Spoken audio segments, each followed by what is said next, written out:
কলেজে ভর্তি হতে গেলে কত টাকা ফিস লাগবে, কোন কলেজে কত টাকা দিয়ে তোমাদের ভর্তি হতে হবে, সেটা তোমরা কিভাবে নিজের মোবাইল দিয়ে দেখবে সেটা আজকের এই ভিডিওতে বলবো।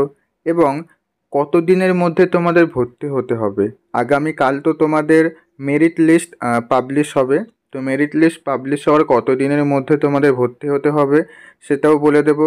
কিভাবে পেমেন্ট করতে হবে সেটাও বলে দেবো, অর্থাৎ নিজের মোবাইল দিয়ে কিভাবে তুমি পেমেন্ট করবে সেটাও আজকের এই ভিডিওতে বলে দেবো। তাই তোমরা যারা এবার কলেজে ভর্তি হতে চলেছো তোমরা প্রত্যেকেই আজকের ভিডিওটা প্রথম থেকে শেষ পর্যন্ত দেখবে।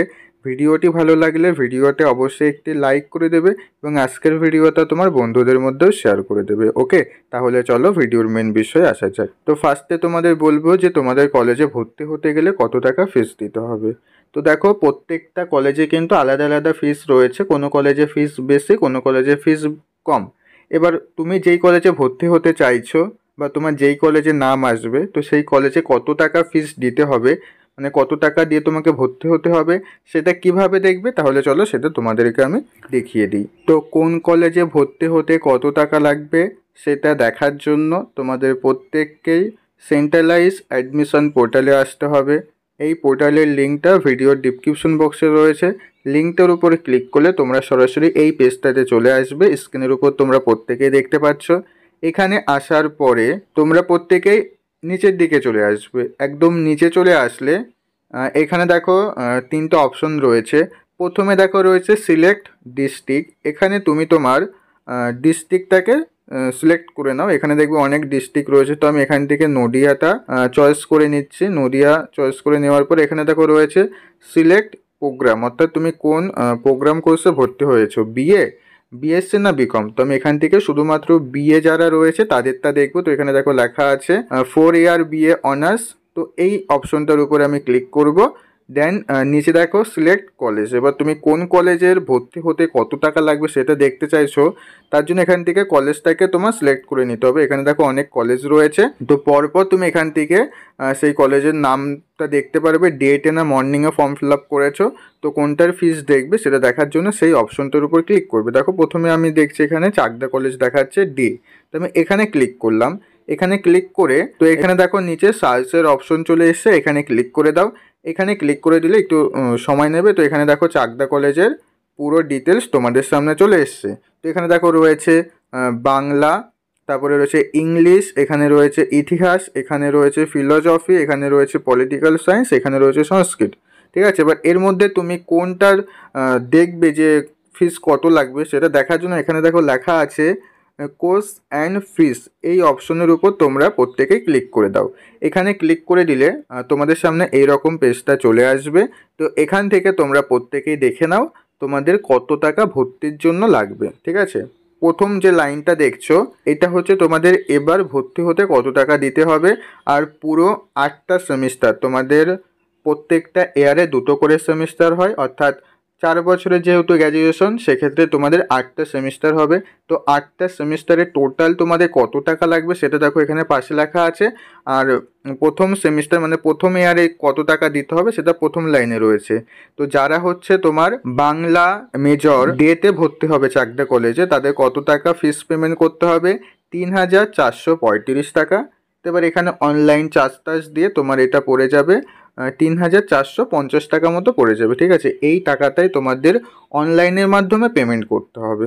ঠিক আছে, তো কিভাবে দেখবে আশা করছি তোমরা প্রত্যেকে বুঝতে পারলে। এরপরে আমি আর একটা কলেজের দেখিয়ে দিচ্ছি। তো এখানে আমি আবার এই কলেজের অপশনের এখানে এটা কেটে আর একটা কলেজ আমি এখান থেকে সিলেক্ট করে নেব।